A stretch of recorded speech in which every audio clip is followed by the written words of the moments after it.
Well, hello everyone. This is Dr. Annette Feravich. I am the teacher, and we are here in the classroom, more specifically the philosophical classroom. And I have had many revelations in the last 40 minutes because we got off at 1:20 in the other class, so a little early. And at the end of the last, like look, I'm getting them literally online here. I don't know if you guys are seeing it or not because I feel like you are, because I feel like there's like I don't know. I don't know. Like they're trying to disrupt because they see like there is a flow of information or something. Somebody told me that once. I thought it was BS, but I don't know. Maybe not. Hole in my lip. No, water on the outside.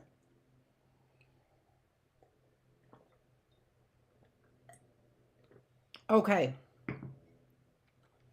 I know I've got some stuff to talk about because I was like, oh my gosh, I'm so far behind on my philosophical classroom. And let me just see if I got that. I'm going to switch lenses.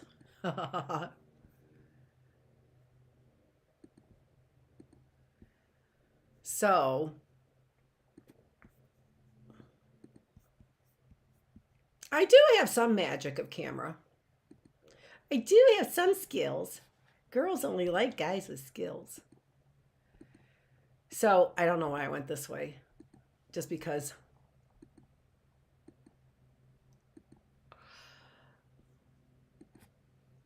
Let me show you this.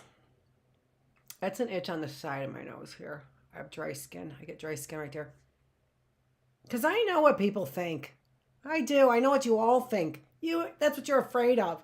You're afraid I could just look right into your souls. That's why you have to keep me on this camera. Not face to face. I know, neighbor Steve. I said it to you a long time ago. Afraid I can see right through you.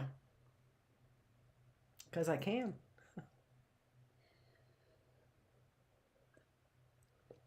To a certain extent, but not always, and not always correctly.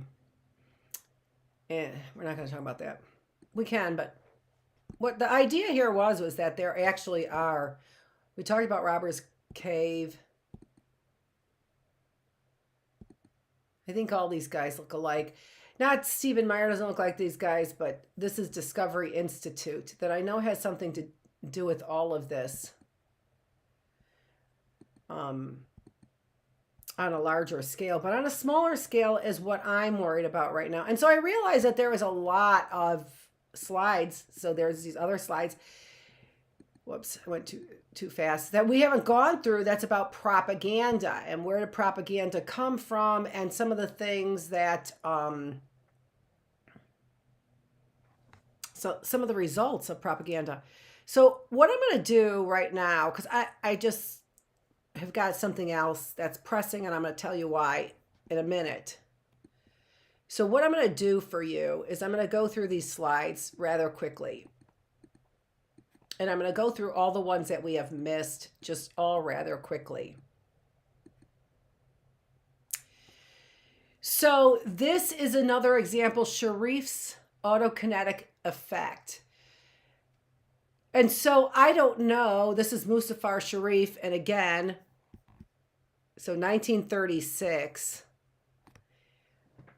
Oh, I'm sorry. Who did the Robbers Cave study right after you were doing some of these interesting group studies that you have there? I'm sorry. Is that your name right there? What? That did all these horrible things here that were based on what? That were based on, come on, where is it?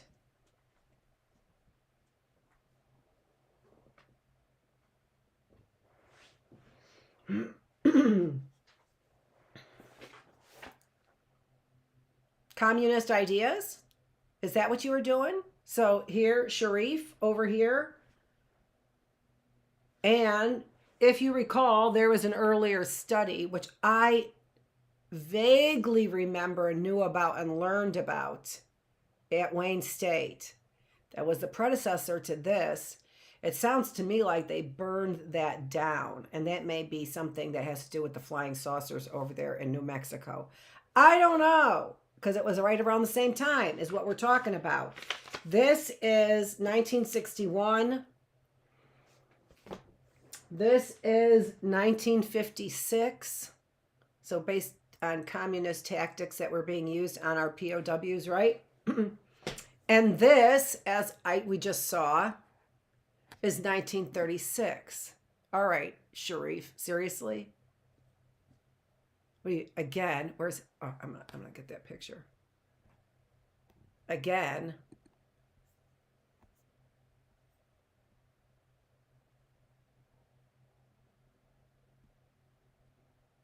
I'm still here.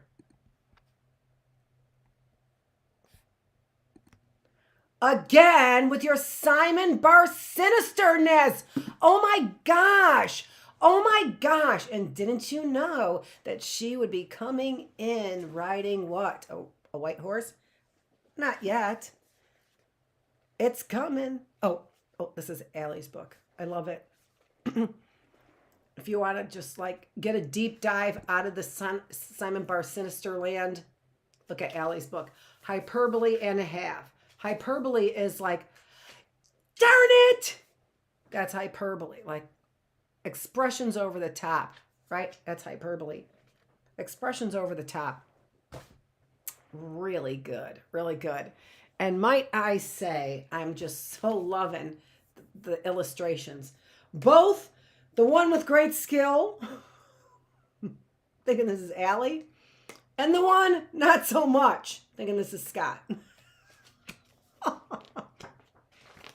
Only because this is who she dedicated, or what she said to Scott was. So Scott, I think, had to make the illustrations based on for Scott. What now, effer? Love it. Who doesn't love that relationship? Awesome. Okay. And something to be coveted. Something to be coveted, that kind of relationship. Something to be coveted.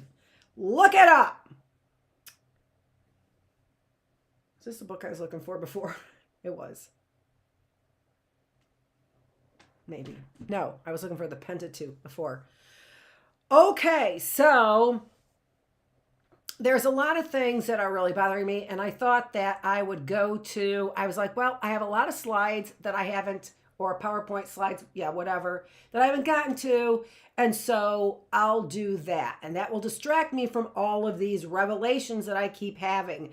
But I can't stop having the revelations, and now I am motivated to do something else based on the last revelation I just had. Oh. Isn't that what you're looking for? Isn't that exactly what you're looking for? Oh my gosh, is she some spiritual freak? Yeah, I am.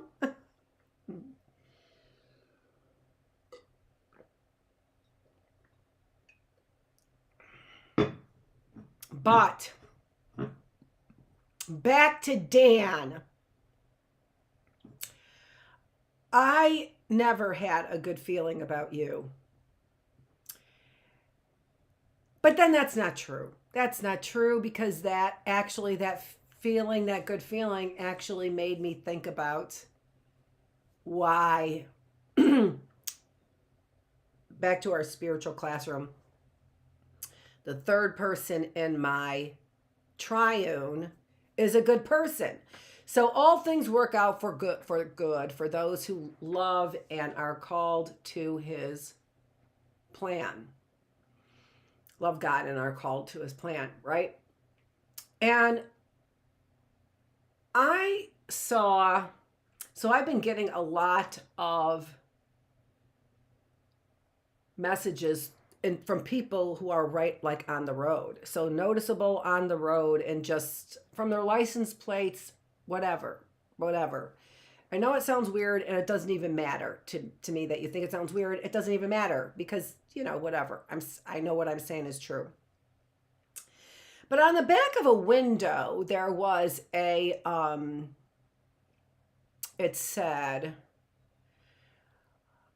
I will put you in a trunk and send out a search party. And at the beginning, it said, bitch. And at the end, it said, "Stop playing with me." So I presented it to you in that way. So, bitch, I will put you in a trunk and send out a search party. Stop playing with me, bitch. And the bitch and or stop playing with me. The bitch and the stop playing with me were in the same font, and then the middle part was a different font. So the messages were almost like, "Bitch, stop playing with me. I will put you in a trunk and send out a search party," which is interesting, right? If you were watching the Steve Avery Netflix stuff, it's kind of interesting, right? Put you in a trunk and send out a search party. Hmm. Hmm. Is that what you did? I don't know. I don't know. Because I'm not convinced, Steve Avery is a great guy, right? I don't know. So, whatever. So, this is the truck in front of me. And again, I keep getting these, you know, DVL Devil 9842 or 0842 something like that. So, like a phone number, 9842, like the extension of somebody I knew, right? So, DVL Devil, somebody in my family. So, it's not the only message, after I was talking about circumcision, I saw a message on somebody's license plate that said, "It really does hurt." So I can only say that, that message, I think, that there are messages out there that people are making sure, not by divine intervention, by human power, same human power that's in my mysteries, I'm quite certain. So, okay. So, bitch, I will put you in a trunk and send out a search party. Stop playing with me. That's what I saw in the truck in front of me. Okay. So I've heard that before. I've heard that 25 years ago, somebody used to say it. No, 40 years ago, almost 40 years ago, somebody used to say it that I first met. When I first met the person, they used to say that phrase. And I had to say, you can't say that anymore because that is disturbing. And remember what I said, that events also have triunes. And I think I said this in the spiritual classroom. And I'm not going to fully get it right now. And you'll have to refer to that classroom. But this has to do also, if you're interested in mysteries and things like this, it has to do with North Fox Island. The thing I wanted to say here was that I feel like somebody's asking a couple questions, like, how is this all being done, Annette? So, Annette, explain to me Immaculate Conception. And I did, right? Well, how is the rest of this being done that you're talking about? And it was in the last 5 minutes on Tuesday that I explained Immaculate Conception to you, which is what they're doing with the twins. But part of the twin study, I think, is also whether or not they are creating Sibyls, and how many personalities might somebody create. Because now I'm starting to believe that the memory lapses that people in my family are having, and my very own family are having, is a case of different personalities, right? So multiple personalities. And they're treating it like bipolar, whatever they're treating it with. Who gives a shit about what the medical community is doing, because they effed everything up to begin with. But now you're with my family. Now you have touched me personally, and I know that you've been trying to make me look bad as a psychologist, as if I've had something to do with all of this at a university level, or at a sex trafficking level, or at an incestual level, and all of those things have been disproven. I know that there's plenty of evidence, although I do know that there's enough vermin out there, at least one vermin with those rat eyes that you have, Dan. And so now this debate in me was whether or not he was a friend of my husband's or not. and whether or not he was on North Fox Island. And I think that he was.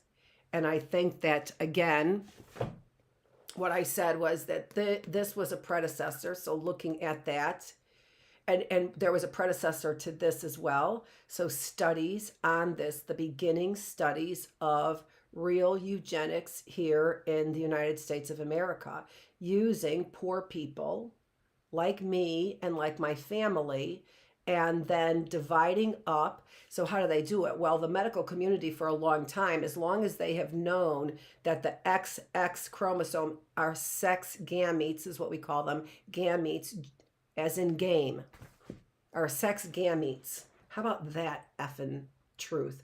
Just now.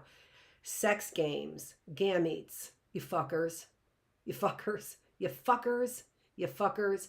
And see, this is the thing that's making me really, really angry. Sex gametes. So that's what they were doing. That's what they call them. Our sex chromosomes are called gametes. Sounds like games to me, right? Games to me is what they were doing. So how long ago do they know that? I think that they had the gametes identified in the 1950s, and then they kind of started hushing everything up in order to do what? This switcheroo with our chromosomes, right? With our sperm and our eggs, knowing who was who. But of course, those assholes lost track of who is who, which is why we have Ancestry.com. So they've been looking for, as I've said before, the harlot or the savior. Either one, it looks like maybe is the same person, right? Could be the same person. I don't know. I don't know all this because I don't do deep dives into all of this, other than what you see right here that I do right here, right in front of you. Those are my deep dives.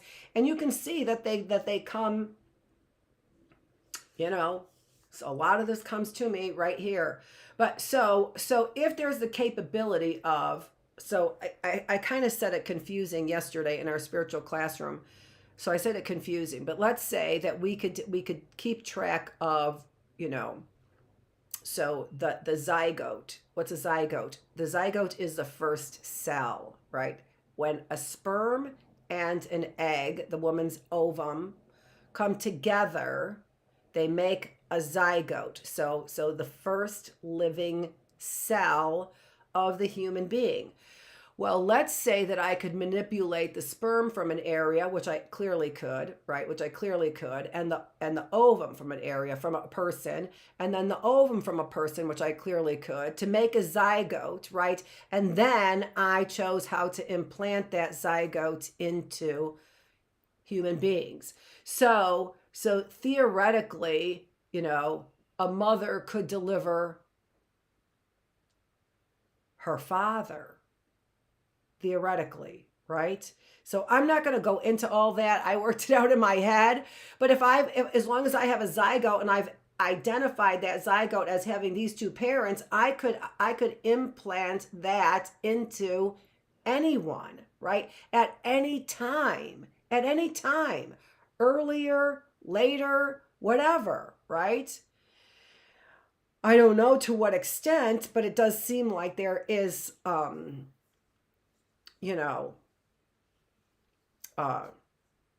and that way there is this essence of reincarnation. And that way there's this essence of, reincarnation. But what I'm trying to do here is I'm trying to explain a couple things. I'm trying to explain, certain answers to bigger questions, like, because I think that people are like, well, if you're a believer, explain Immaculate Conception. Well, I think that if you could create a zygote, you could implant that zygote anywhere and in several ways. So this is the last thing I think I'm going to say today, because I'm, I have bigger business to tackle right now.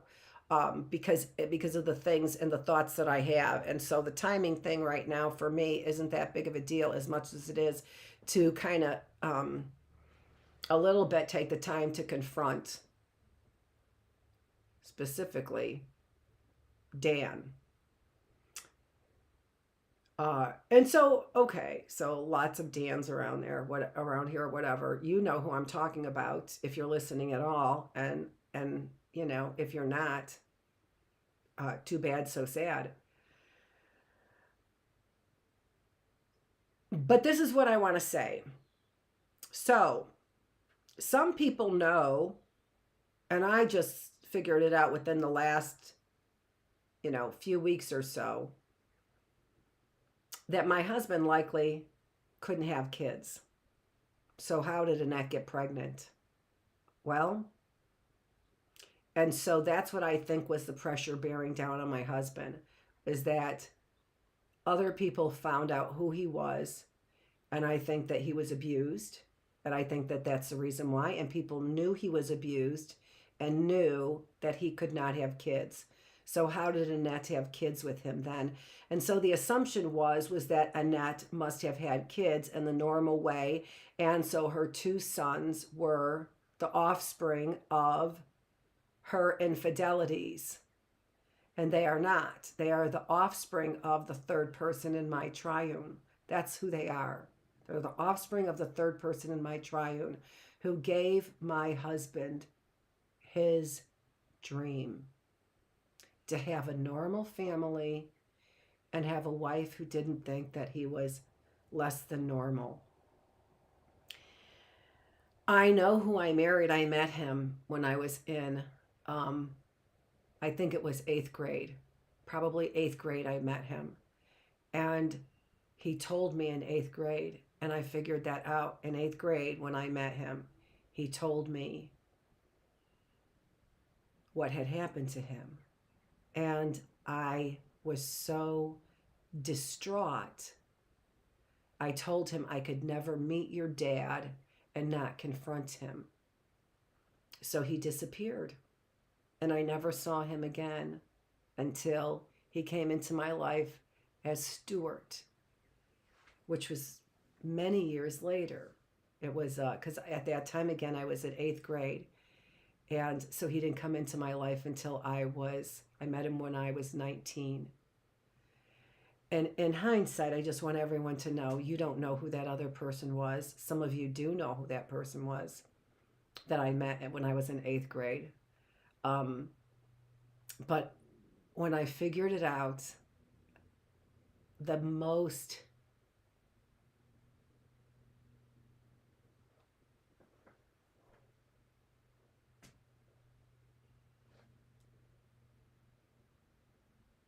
so far, the best thing I've ever done was marry that man that I met in 8th grade, who I heard had been hurt so badly. And I married him. And I chose him. I chose him is who I chose. And you know about him. Some of you know about him physically. Some of you do. And the proudest thing I've ever done was chose that man I married.